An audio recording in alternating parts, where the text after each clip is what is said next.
Hello guys, welcome in YouTube channel recently Patna. तो चलिए, आज जो हम लोग पढ़ेंगे वह क्लास 10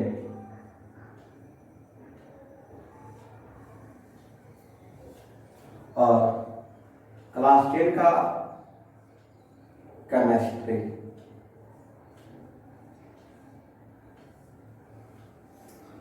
आज जो हम लोग पढ़ेंगे तो उसमें देखेंगे क्लास 10 केमिस्ट्री को।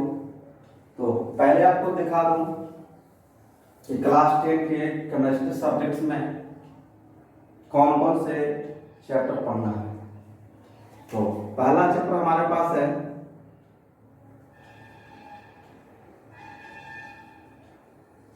Chemical reaction and equation.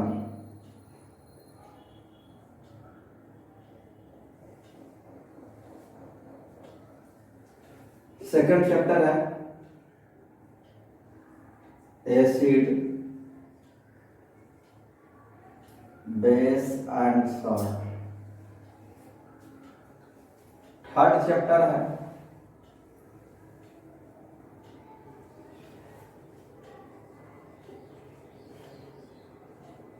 Metal and non metal.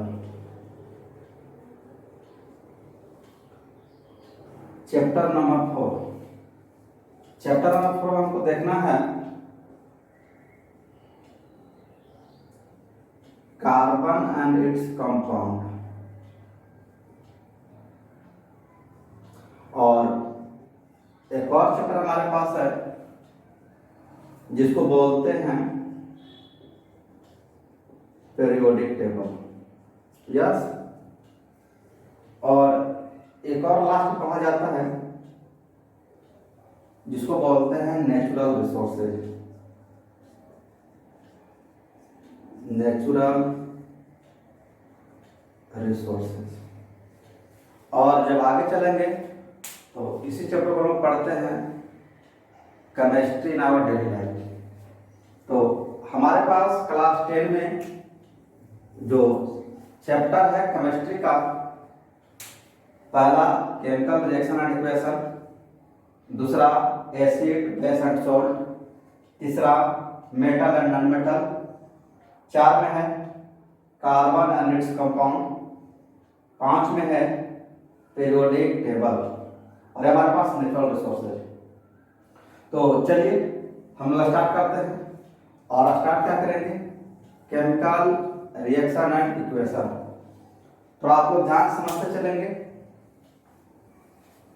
तो आइए हम लोग स्टार्ट करते हैं अपने चैप्टर को। चला जाए तो देखिए,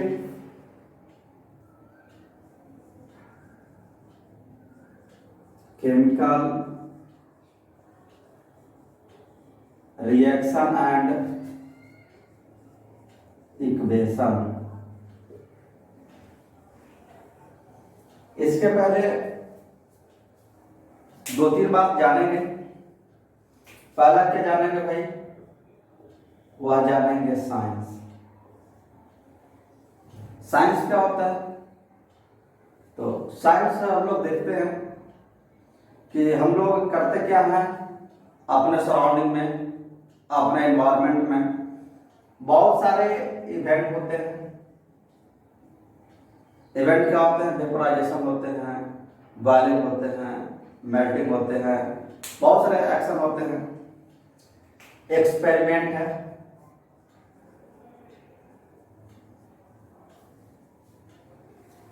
और इन सब को हम करते क्या है भाई, ऑब्जर्व करते हैं। ऑब्जर्व। तो जब इन सब को हम ऑब्जर्व करते हैं तो जो ऑब्जर्व करने समय नॉलेज ऑब्टेन होता है उसे बोलते हैं साइंस। और साइंस हमारे पास आते हैं वह 3 पार्ट्स में होता है।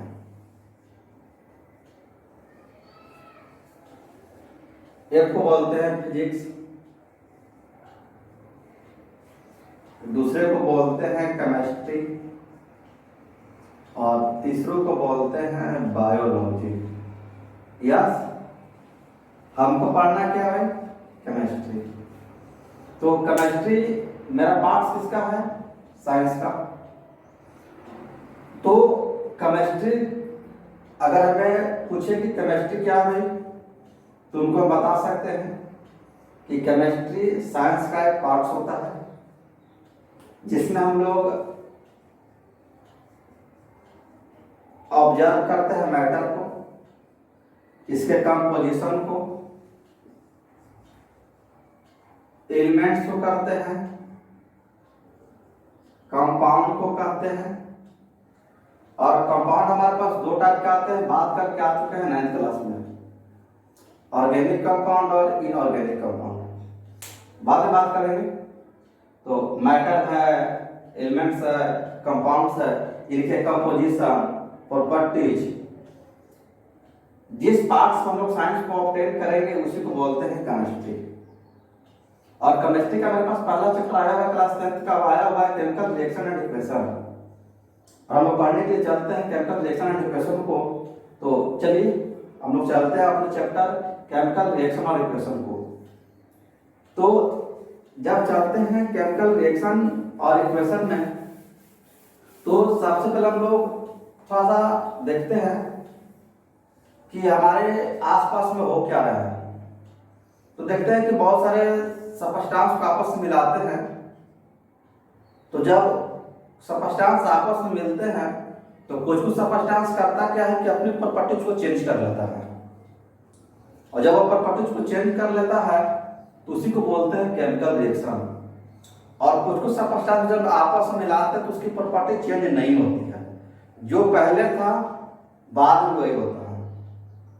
यानी मिलाने के पहले और मिलाने के बाद दोनों में जो एलिमेंट्स का जो प्रॉपर्टी होता है करीब करीब सेम होता है। तो जो इस तरह के हमें जो सबस्टांस प्राप्त होते हैं उसको हम लोग बोलते हैं मिक्सचर। और जब उसकी प्रॉपर्टी चेंज कर जाए तो उसको बोलते हैं हम लोग केमिकल रिएक्शन। तो देखते हैं क्या हो रहा है।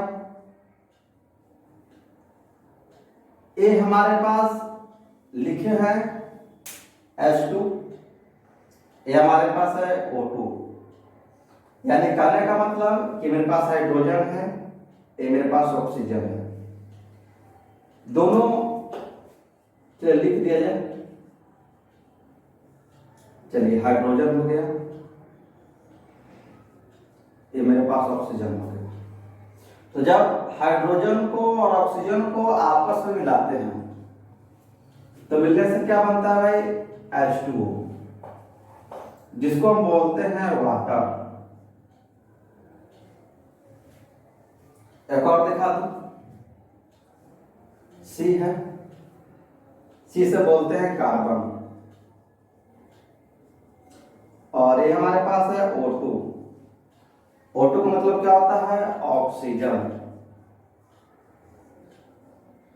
सिंबल को हम लोग क्लास 9 में पढ़ा करके ले आए हैं और आप लोग अच्छे से पढ़े भी हैं। तो जब कार्बन और ऑक्सीजन को मिलाते हैं तो इन दोनों मिलेगा और मिलकर के बनाएगा भाई CO2। ठीक है बाबू। और CO2 को आपको पता है क्या बोलते हैं? Carbon dioxide. चलिए इसी से आपको समझ में आ जाएंगे। ये मेरे पास हाइड्रोजन है, ये मेरे पास ऑक्सीजन है, दोनों क्या है? गैस है। हाइड्रोजन भाई जलता है और ऑक्सीजन हमारे पास ऐसा गैस है जो इसको जलने में हेल्प करता है। तो ये मेरे पास जलने वाला है, ये मेरे पास जलाने वाला है। और जब दोनों को आपस में हम कंबाइन करते हैं तो कंबाइन करके मेरे पास क्या बनता है? वाटर। और ये मेरे पास वाटर है, आपको पता है वाटर क्या है? वाटर ऐसा सबस्टांस है जिसको हम लोग नित्य दिन यूज करते हैं, इसके बिना जिंदगी संभव नहीं है। पूरा जो जितने भी लिविंग थिंग्स हैं सब हम लोग डिपेंडेंट है वाटर पे। तो लोग देखते हैं कि इसकी प्रॉपर्टीज क्या हो गया, चेंज हो गया। तो जब प्रॉपर्टी चेंज हो जाए तो क्या बोलते हैं भाई, केमिकल रिएक्शन। किसी के मन में बात हो रहा है कि सर इक्वेशन में क्या होता है, हम लिखे हाँ। तो जब इसको हम दिखा सकते हैं भाई कि ये मेरे पास हाइड्रोजन है, ये मेरे पास ऑक्सीजन है, दोनों का आपस में मिला दो तो जो सबस्टांस बनेंगे, तो ये जो मेरे पास पूरा सिस्टम है ये, इसको हम लोग बोलते हैं केमिकल रिएक्शन।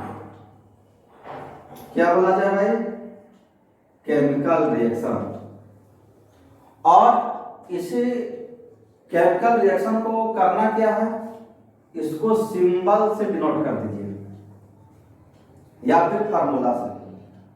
तो जब इसको सिंबल और फार्मूला से रिप्रेजेंट कर दे तो इसे क्या बोलते हैं, केमिकल इक्वेशन। यानी कहने का मतलब है केमिकल रिएक्शन और इक्वेशन दोनों सेम है। फर्क क्या है, जब इसको वर्ड में लिखूं केमिकल रिएक्शन, और जब इसको हम रिप्रेजेंट कर दें सिंबल से या फिर इसको यूज कर दें फार्मूला से, तो इसी को क्या बोलते हैं हम लोग, केमिकल इक्वेशन। चलिए सेम टू सेम नीचे मेरे पास वही है, कार्बन है, ऑक्सीजन है, दोनों को मिला दिए क्या बन गया, कार्बन डाइऑक्साइड। दोनों वर्ड में लिखा हुआ है, इसलिए इसको क्या बोलेंगे भाई, क्या बोलेंगे, केमिकल रिएक्शन।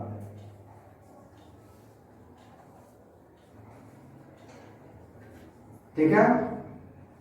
चलिए इसको क्या बोलेंगे आपको पता है, और आपके मन में चल रहा होगा कि हाँ सर इसको बोल सकते हैं केमिकल इक्वेशन। उनकी गुड, बहुत बढ़िया। चलिए तो ये हमारे पास थे केमिकल रिएक्शन और इक्वेशन। कुछ कुछ सबस्टेंस हमारे पास ऐसे हैं जिसको मिलाते हैं तो उसकी जो प्रॉपर्टी है चेंज नहीं होती है, और जब प्रॉपर्टी चेंज नहीं होती है उसको हम लोग ना तो केमिकल रिएक्शन बोलेंगे ना केमिकल इक्वेशन बोलेंगे, उसको क्या बोलेंगे, मिक्सचर। इसे देखा जाए, ये हमारे पास शुगर है, इसको कहाँ मिलाते हैं हुआ, वाटर में। तो जब हम लोग शुगर को वाटर के साथ डिजोल्व कर दें तो क्या बनता है, शरबत। जब मेरे पास शरबत बन गया तो चीनी पहले भी मीठा था, शरबत बनने के बाद में क्या है, मिठाई है। प्रॉपर्टीज में चेंज नहीं हुआ। जब प्रॉपर्टीज में चेंज नहीं हुए तो ये हमारे पास ना तो केमिकल रिएक्शन है ना केमिकल इक्वेशन है, ये है क्या हमारे पास भाई, तो इसको बोलते हैं ये मिक्सचर है। ठीक है। तो यही हमारे पास था केमिकल रिएक्शन और इक्वेशन, जिसकी प्रॉपर्टी चेंज कर जाए केमिकल रिएक्शन है, और जब उस केमिकल रिएक्शन को हम लोग रिप्रेजेंट कर दें सिंबल से और उसको रिप्रेजेंट कर ले फार्मूला से, तो इसी रिप्रेजेंटेशन को बोलते हैं केमिकल इक्वेशन। और जब इसकी प्रॉपर्टी चेंज ना हो, तो जब प्रॉपर्टी चेंज ना हो तो उसको बोलते हैं मिक्सचर। ओके, चलिए हम लोग आगे चलेंगे और दिखाते हैं अगला कि अब केमिकल रिएक्शन में हो क्या रहे हैं, कैसे कैसे होते हैं भाई। तो चलिए अभी हम लोग देखिए केमिकल रिएक्शन और इक्वेशन को। तो होता क्या भाई कि जब केमिकल रिएक्शन होंगे तो हमारे पास कुछ कुछ चेंज होती है, और चेंज क्या होता है, पहला भाई स्टेट चेंज है।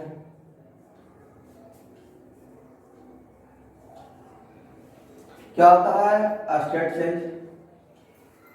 दूसरा मेरे पास क्या है भाई, कलर चेंज है।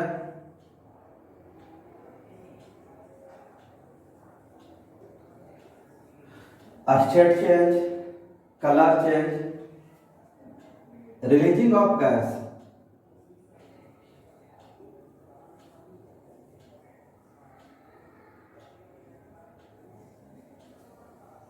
चलिए टेम्परेचर चेंज,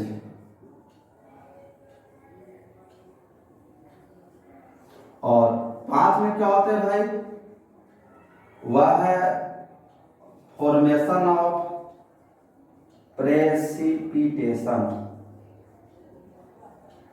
चलिए, तो ये सारी चीज हमारे पास क्या होता है, जब केमिकल रिएक्शन होगा, जब केमिकल रिएक्शन होंगे तो ये सब चेंज होते हैं। क्या क्या होता है, स्टेट चेंज है।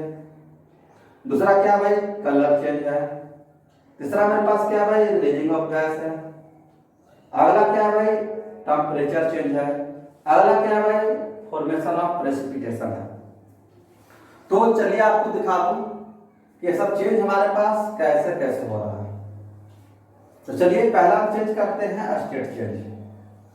तो स्टेट चेंज होता क्या है, मैग्नीशियम, मैग्नीशियम।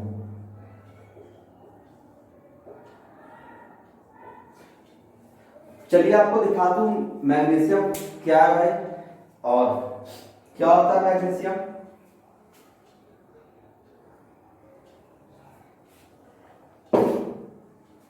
चलिए हम लोग देखें पटाखा, और पटाखा में होता क्या है,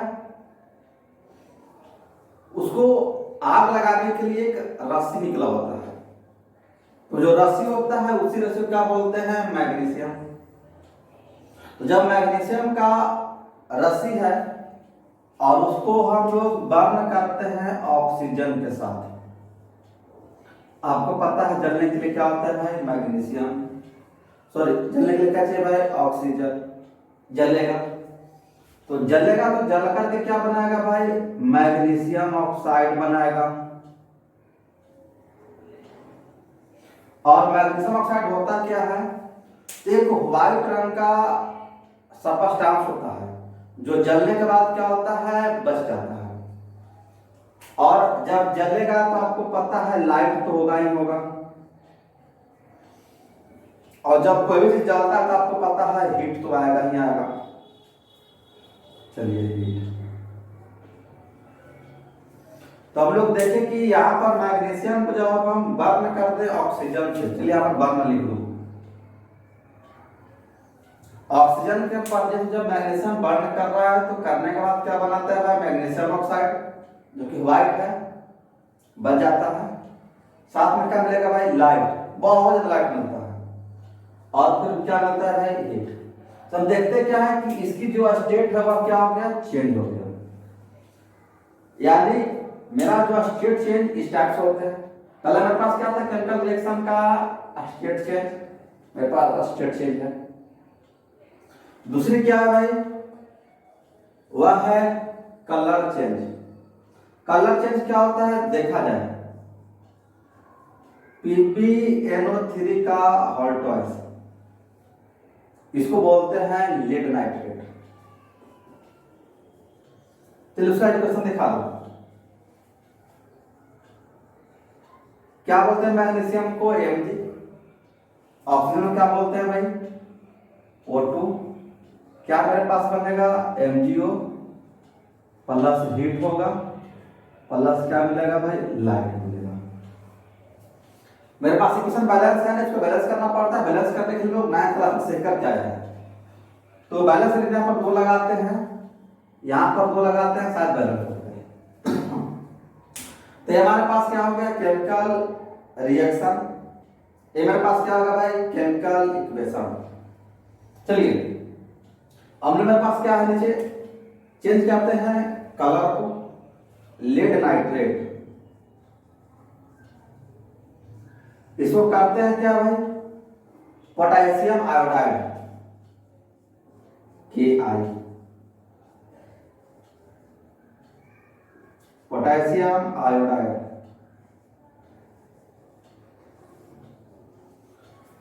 जब लेड नाइट्रेट को पोटेशियम आयोडाइड के सॉल्यूशन में मिलाते हैं तो जो ऑब्टेन होता है वह क्या होगा भाई, KNO3 प्लस क्या मेरे पास मिलेगा, PbI2।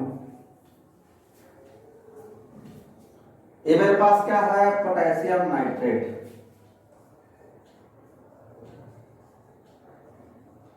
इसको हम लोग बोलते हैं पोटेशियम नाइट्रेट। और मेरे पास क्या है भाई, लेड आयोडाइड। चलिए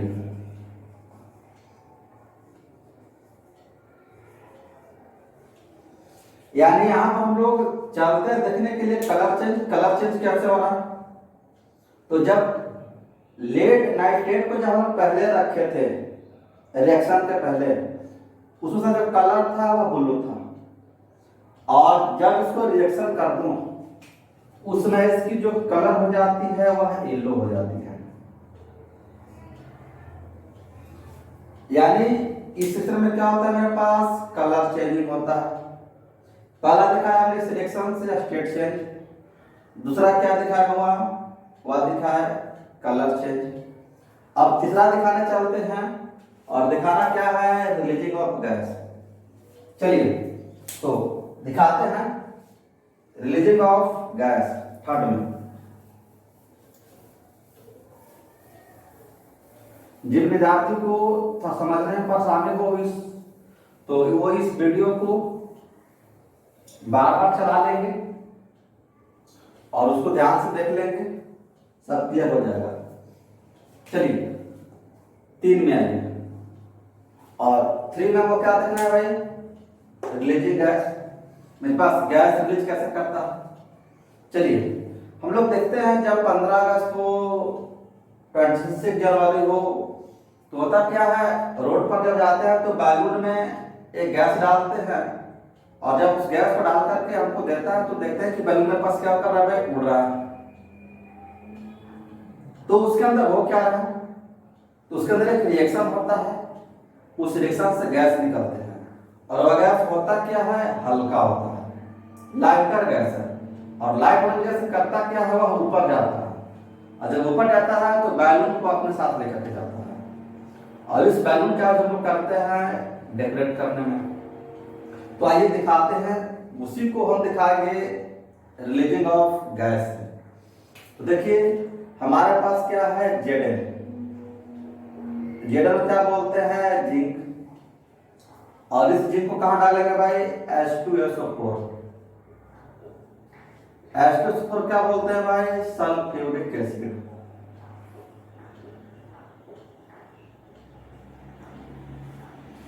तो जब जिंक को हम डालते हैं कहां पर, सल्फ्यूरिक एसिड में, तो क्या फॉर्म करेगा मेरे पास भाई, ZnSO4 प्लस क्या करेगा, H2। यानी कि जब जिंक को हम लोग सल्फ्यूरिक एसिड में डाल दूं तो डालने से मेरे पास क्या बनता है, मेरे पास जिंक सल्फेट।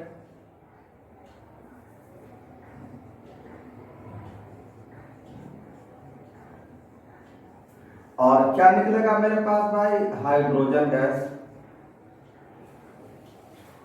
तो यहां पर देख रहे हैं कि जब जिंक को सल्फ्यूरिक एसिड में हम लोग मिलाते हैं तो रिएक्शन बहुत फास्ट होता है, और रिएक्शन फास्ट होकर क्या बनाता है, जिंक सल्फेट, और फिर क्या होता है भाई, हाइड्रोजन गैस रिलीज करता है बाहर। तो यहाँ पर देख रहे हैं कि मेरे पास गैस क्या हो रहा है, रिलीज हो रहा है, और जब गैस रिलीज होता है इसी को बोलते हैं रिलीजिंग ऑफ गैस। ठीक है, अगला हमारे पास क्या है, टेम्परेचर चेंज। टेम्परेचर को बोल सकते हैं हीट, यानी कि कहीं ना कहीं चेंज होता है उसका टेम्परेचर। कौन सा एग्जाम्पल है भाई, और इस एग्जाम्पल को आप भी देखे होंगे। चलिए एग्जाम्पल को दिखा दो, CaO। थोड़ा सा यहाँ पर हल्का सा बात करते हैं रुक करके। हमारे पास लाइम मतलब क्या होता है भाई, चूना। और जब हमारे पास लाइम होता है वह दो टाइप का होता है। एक को हम बोलते हैं क्यूब्ड लाइम, और एक को क्या बोलते हैं भाई, स्लैब्ड लाइम। अगर हिंदी में बात कर लो, एक को बोलते हैं कली चूना, एक को बोलते हैं पूछा हुआ चूना। और कली चूना का मेरे पास फॉर्मूला होता है वह होता है CaO, कैल्शियम ऑक्साइड। और जो स्लैब लाइम है इसका जो मेरे पास फॉर्मूला होता है वह होता है CaOH का होल प्लस। ठीक है, तो इसको बोलते हैं क्यूब लाइम, इसको बोलते हैं स्लैब लाइम। करीब 2 साल से यह जो फार्मूला है वह बिहार बोर्ड 10 के साइंस पेपर में लगातार आते रहे हैं। पिछले बार तो यह क्वेश्चन लगातार दोनों एक साथ दिए हुए था। पहला ऑप्शन कह रहा था क्यूब लाइन क्या है, यस। स्लैक लाइन क्या है, यस, ठीक है। तो हम लोग करते क्या है, क्यूब लाइन को लेते हैं, और जब क्यूब लाइन को लेकर के करना क्या है भाई, इसको बर्तन में पानी लेकर के डालिए। चलिए वाटर में डाल दिया, और जब क्यूब लाइन को वाटर में डालते हैं तो यह चेंज कर रहता है स्लैक लाइन में, और स्लैक लाइन हमारे पास क्या होता है, CaOH का होल ट्वाइस होता है। और ये तो मेरे पास बनता ही है, जब भी पानी में चूना को डालते हैं तो होता क्या है कि हल्का सा बॉयल करेगा, और बॉयल में करता क्या है कि पानी को वह गर्म कर देगा। यानी कहने का मतलब ये जो मेरे पास CO है करता क्या है, टेम्परेचर को चेंज कर देगा, गर्म हो जाएगा, यानी कहने मतलब कि हीट हो जाएगा ये। तो यहाँ पर देखते हैं कि जब कैल्शियम ऑक्साइड को वाटर में डालें तो क्या बनता है, स्लैक लाइन, और क्या निकलेगा भाई, हीट निकलेगा। तो इसी को हम बोलते हैं टेम्परेचर चेंज। यानी हमारे पास केमिकल रिएक्शन का 5 चेंज है, जिसमें हम लोग चौथा चेंज देख रहे हैं टेम्परेचर चेंज, बस टेम्परेचर चेंज हो रहा है। किसी में बात चल रहा है कि सर ये तो फार्मूला लिखा हुआ है हमने, तो क्या बोलेंगे सर, हमें आपको पता है क्या बोलेंगे, केमिकल इक्वेशन। तो मेरे पास केमिकल इक्वेशन हो गया है, ये मेरे पास क्या हो गया, मेरे पास केमिकल रिएक्शन हो गया, ठीक है। चलिए अगला हमारे पास क्या है भाई, फॉर्मेशन ऑफ प्रेसिपिटेशन। तो चलिए इसको भी हम लोग कर दो, फॉर्मेशन ऑफ प्रेसिपिटेशन।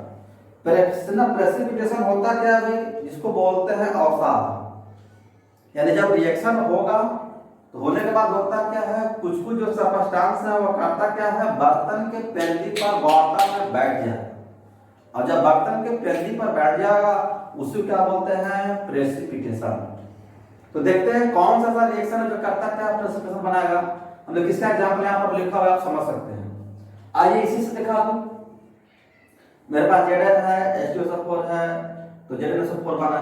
ये करता क्या भाई, बर्तन के पेंदी पर बैठ जाएगा, यानी कि प्रेसिपिटेशन चेंज में इसको हम रख सकते हैं। किसी का बात हो सकता है कि सर इक्वेशन लिखा है, दो दो साथ बना रहे हैं, कोई बात नहीं, नेक्स्ट एग्जांपल ले लीजिए। तो चलिए आपको दूसरा एग्जांपल दिखा दूं। तो एग्जांपल हमारे पास क्या है भाई, H2SO4। जे भी लिखे तो बच्चा के दिमाग में बात चल रहा है कि वो हो सर सल्फ्यूरिक एसिड है, मतलब यस। चलिए क्या मेरे पास भाई, सल्फ्यूरिक एसिड है।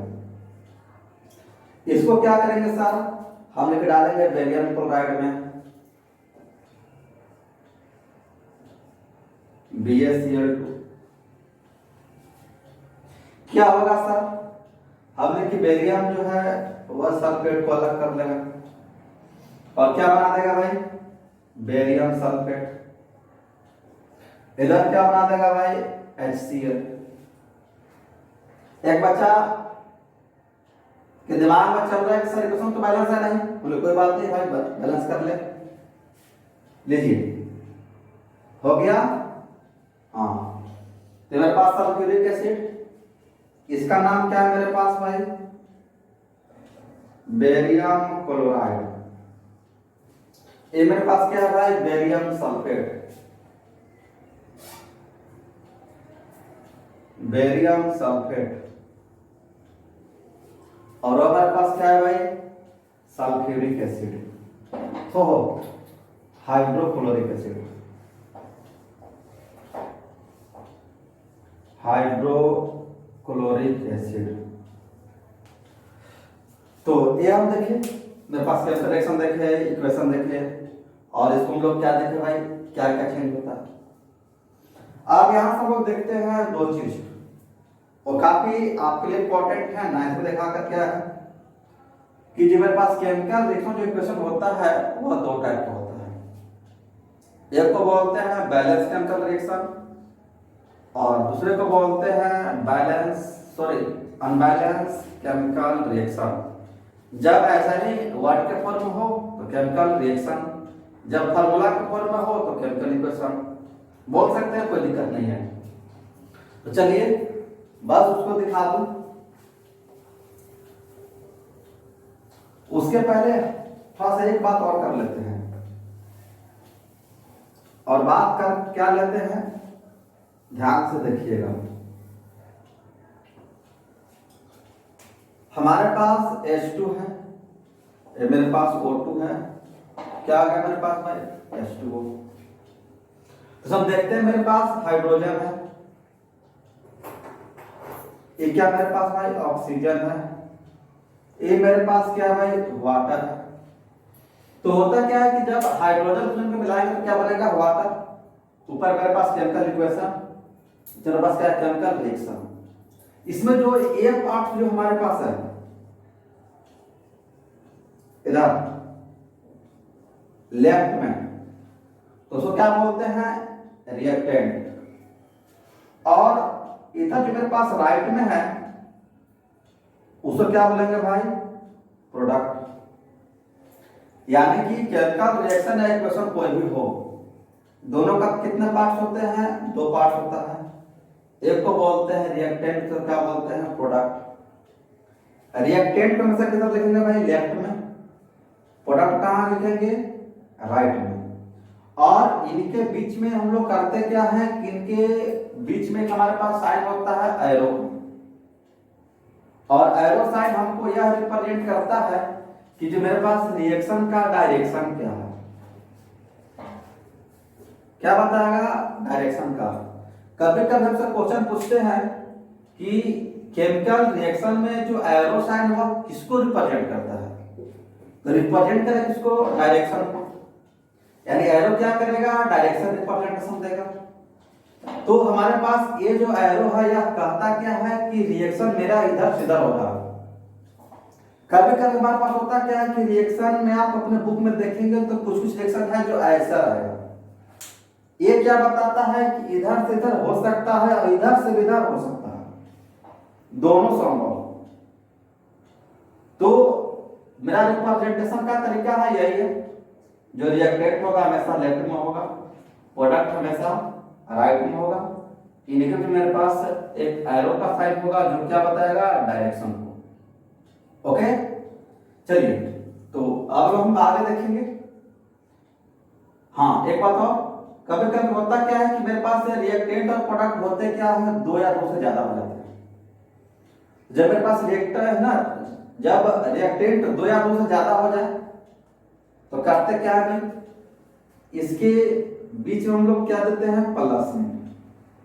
प्लस साइन कहता है क्या कि मेरे पास रिएक्शन इसके साथ हो रहा है। कभी कभी होता क्या है कि प्रोडक्ट हमारे पास बनता है दो या दो से अधिक, खैर हमारे पास सिंगल बन रहा है इसलिए कोई जोड़े नहीं है। अगर मेरे पास और बनेगा तो हम क्या दिखा देंगे प्लस का साइन लिख करके उसको दिखा सकते हैं। यानी मेरे पास रिएक्टेंट या प्रोडक्ट दो या दो से ज्यादा हो तो इस स्थिति में होता क्या है, उसको हम डिनोट करते हैं प्लस साइन से। एक बात और है उसको भी देख लेंगे। मेरे पास एरो का साइन ऐसे लगाते हैं और ऐसे लगाते हैं, तो कहीं कहीं हमारे पास होता है कि जो एरो है ऊपर की ओर लगा हुआ है।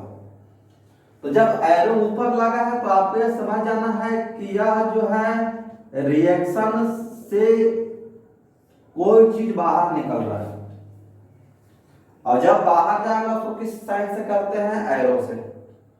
और जो जनरली बाहर निकलता है क्या निकलता है गैस, हम लोग दिखाए थे। और ये जो मेरे पास एरो जब नीचे की ओर दे देंगे तो यह क्या डिनोट करेगा भाई, यह डिनोट करेगा प्रेसिपिटेशन को। यस ओके चलिए, तो जब उस एरो को ऊपर की ओर कर दें तो वह रिलीजिंग ऑफ गैस है, नीचे की ओर कर दे तो क्या दिखाता है भाई प्रेसिपिटेशन। कभी कभी होता क्या है कि इसका हमारे पास ड्रॉबैक है। ड्रॉबैक करने का मतलब कि दोष है। दोष क्या है भाई, तो अभी ऐसे लिखने से हमको नहीं पता चल रहा है कि ये क्या क्या है, सॉलिड है, लिक्विड है, गैस है, पता नहीं चल रहा है। तो इसको पता करने के लिए करते क्या है भाई, तो वैसा सबस्टांस जो सॉलिड है, ध्यान देंगे, जो सॉलिड है उसके बगल में क्या लिख देते हैं, एस। जो लिक्विड है उसके बगल में क्या लिख देते हैं, एल। और जो गैस है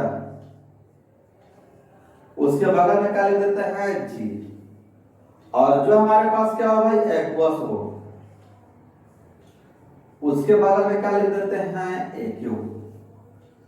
यानी कहने का मतलब कि जब हमें ये चीजें रिएक्शन से ना पता चले कि कौन क्या क्या है, तो ऐसे में कई ना करते क्या है कि इसको सारे इसको रिप्रेजेंट करते हैं। जैसे बात करते हैं, मेरे पास हाइड्रोजन गैस है तो बगल में क्या लिख लो भाई, जी लिख लो। ऑक्सीजन क्या है भाई, पता है आपको, गैस है, जी लिखेंगे सर, हम लिखिए। वाटर क्या है भाई, लिक्विड है सर, तो उसको एल भी लिख सकते हैं। ऐसे उसकी जगह हम एक्यू लिख देते हैं। एक्यू मतलब क्या होता है बाबू, एक्वस, ठीक है। तो ये मेरे पास रिप्रेजेंटेशन का तरीका है। अगर बैलेंस कर लूं, यहां पर 2 कर लेंगे, यहां पर 2 कर लेंगे, तो केमिकल रिएक्शन से हमें इक्वेशन से होता क्या है, कुछ कुछ इंफॉर्मेशन होते हैं, उस इंफॉर्मेशन को भी दिखा दूं। चलिए देखा जाए मेरे पास इंफॉर्मेशन क्या क्या है। तो पहला इंफॉर्मेशन क्या है भाई, कि मेरे पास कौन कौन सा सबस्टेंस कंबाइन करता है और क्या बनता है, ठीक है। तो हम लोग यहां पर देख रहे हैं कि मेरे पास हाइड्रोजन और ऑक्सीजन कंबाइन कर रहा है, क्या बना रहा है, वाटर, पहली प्रॉपर्टी। सेकंड में अगर बात करूं तो कितने कितने एटम कंबाइन करते हैं, कितने एटम को फॉर्मेशन करते हैं। तो देखिए हाइड्रोजन कितना एटम मेरे पास हो गया, 4 एटम, ठीक है। ऑक्सीजन कितना हुआ, 2 एटम, यानी कि 4 एटम और हाइड्रोजन का, 2 एटम ऑक्सीजन का कंबाइन करेगा तो वाटर का कितना एटम बनाता है मेरे पास भाई, 2 एटम वाटर का, ठीक है। सेकंड प्रॉपर्टी था। देखिए थर्ड में, इसमें कितना मेरे पास नंबर ऑफ मोल हमारे पास है, 2 है। इसका कितना मेरे पास भाई, 1 है। कितना बनाता है मेरे पास भाई, 2 बनाता है। यानी कि हाइड्रोजन का 2 मोल, ऑक्सीजन का 1 मोल, कंबाइन करेगा तो कितना बनाएगा, वाटर का 2 मोल बनाएगा, ठीक है। अगला प्रॉपर्टी दिखाते हैं, उसको याद रखेंगे। हमारे पास होता है एनटीपी और एसटीपी। एनटीपी है, एसटीपी। एनटीपी कहने का मतलब क्या होता है, normal temperature and pressure. Normal temperature and pressure, इसका क्या होता है मेरे पास भाई, स्टैंडर्ड टेम्परेचर एंड प्रेशर। इन दोनों पर किसी भी गैस का जो वॉल्यूम होता है वह 22.4 लीटर होता है। यानी कि एनटीपी और एसटीपी पर जो कोई भी गैस हो उसकी वॉल्यूम कितनी होती है हमारे पास, 22.4 लीटर होती है। तो देखते हैं इसमें प्रॉपर्टीज क्या हमारे पास है। तो इसमें हम देखते हैं क्या कि 2 है, 22.4। इसमें कितना मेरे पास, 1 है, 22.4। कितना हमारे पास है, 2 है, 22.4। यानी इतना वॉल्यूम फॉर्मेशन करेगा, ठीक है। अगला बताते हैं इसका मास का। मास क्या कैसे चेंज हो रहा है, तो मास को भी देखा जाए। तो मास बात कर ले तो कितना है भैया, हाइड्रोजन 4, और एक हाइड्रोजन कितना होता है मेरे पास, 1 होता है। इधर देखिए ऑक्सीजन क्या गो मेरे पास है, 2 गो। और ना तो पता चला है ऑक्सीजन का एटॉमिक मास होता है कितना है, 16। चलिए 2 को सिखा है, 2 × 1 प्लस में 16। चलिए 4 हो गया, 16 2 32। कितना मेरे पास हो गया भाई, 26 ग्राम, सॉरी 36 ग्राम। उधर कितना देगा भाई, 2 हो गया, 2 + 6 हो गया 16, 2 + 18 कितना आ गया मेरे पास भाई, 36 ग्राम। यानी कहने का मतलब कि 36 ग्राम कोई भी रिएक्टेंट रिएक्शन करेगा, कितना प्रोडक्ट बनाएगा, 36 ग्राम। और इसी को आप पढ़कर क्या है, mass of conservation 9th class में। यानी जितना जो रिएक्टेंट का मास होता है उतना ही मास किसका होता है, प्रोडक्ट का होता है। तो इनकी जो मास होती है वो हमेशा क्या होता है, कंजर्व होता है। तो ये सारी जो हमारे पास इंफॉर्मेशन जो मिलता है वह कहाँ मिलता है, केमिकल इक्वेशन से। ठीक है, तो ये सारी बात हम लोग देखें केमिकल रिएक्शन और इक्वेशन में। प्रॉपर्टीज देखें उसका क्या क्या चेंज होता है, कैसे कैसे होता है। तो जब अगले क्लास हम लोग आएंगे तो अगले क्लास में लेकर के आएंगे इसका टाइप्स। तो अगले क्लास में देखेंगे हम लोग टाइप्स ऑफ, इसे बना देते हैं types of chemical reaction and equation. ठीक है, तो अगली क्लास में हम लोग आपके साथ बात करने वाले हैं केमिकल रिएक्शन और इक्वेशन के बारे में। तो अगले क्लास में आप भी आएंगे तो अपने बुक को देख लेंगे और इस वीडियो को बार बार देखेंगे ताकि साथ जितना भी प्रॉब्लम है वह आपका बिल्कुल क्लियर हो जाए। और अगले क्लास में आएंगे तो हम लोग बात कर लेते हैं types of chemical reaction and equation. और इस चीज को बार बार देखें और पढ़ते रहें। ठीक है, थैंक्स।